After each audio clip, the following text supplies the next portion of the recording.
Historic news breaking out of Washington tonight. The House impeaches President Trump. It comes after 8 hours of passionate partisan debate. The vote was almost strictly along party lines. On the two articles of impeachment, abuse of power and obstruction of Congress, the yeas had it. President Trump becomes just the third president in U.S. history to be impeached. As all that was happening in the nation's capital, a defiant President Trump took to the stage at a campaign-style rally in Battle Creek, Michigan. You are the one subverting America's democracy. We did nothing wrong, nothing whatsoever. This was just an excuse. You are the ones obstructing justice. NBC5's Patrick Fazio has been following today's vote and has more on the history made in Washington tonight. Patrick.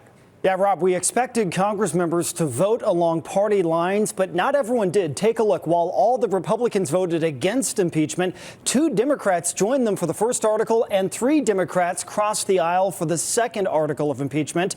The voting followed an all-day parade of Congress members wanting to speak. Tonight, the House of Representatives voted mostly along party lines to impeach President Trump. Article 1 is adopted. The Speaker of the House tried to cut off any Democrats from cheering as some Republicans booed them. Article 2 is adopted. Members of Congress approved 2 articles of impeachment, charging the president with abuse of power and obstruction of Congress. Now he'll go on trial in the Republican-controlled U.S. Senate. This will not go anywhere in the Senate, so all Democrats have accomplished is postponing the important work of the American people sent their elected officials to Washington to do. The impeachment vote in the House followed more than 8 hours of debate today. Evidence of serious wrongdoing. It's overwhelming evidence, actually, in documents and witness testimony that the president pressured Ukraine to basically investigate his domestic political rivals.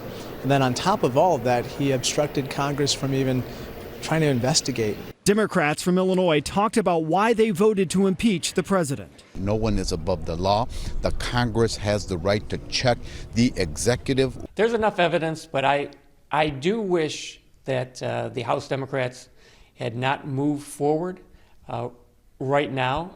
I think that we should have waited to try to compel testimony from members of the administration. It doesn't really feel like we're being impeached. During a rally in Michigan tonight, President Trump reacted to his impeachment. You know what? What they put my family through is a disgrace, and they ought to be ashamed, and we should get apologies all over the place.